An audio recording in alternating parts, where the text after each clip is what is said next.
Des tensions entre Donald Trump et l'Europe sur la guerre en Ukraine, mais pas seulement. Cette semaine, le président américain a annoncé une hausse des droits de douane de 25% sur les produits européens. Inquiétude, notamment, Alexis, du secteur de l'acier. Qui emploie 300 000 personnes en Europe. Une réunion exceptionnelle des ministres européens avait justement lieu jeudi à Bercy. Il faut dire que le secteur de l'acier doit déjà faire face à une concurrence chinoise de plus en plus agressive, Baptiste Morin. La Chine produit plus de la moitié de l'acier dans le monde, quelques 900 millions de tonnes.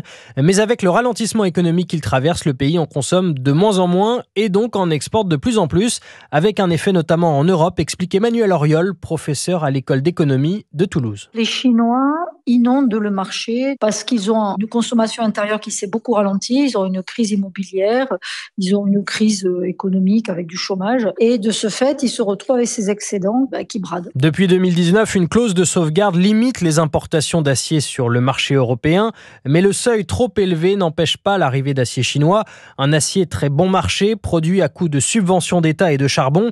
La crise est déjà visible sur le vieux continent. En novembre dernier, le géant allemand ThyssenKrupp a annoncé supprimer 40% de ses effectifs d'ici à 2030, tandis qu'ArcelorMittal a suspendu son projet de décarboner sa production d'acier à Dunkerque. Baptiste Morin, chef du service économie d'Europe.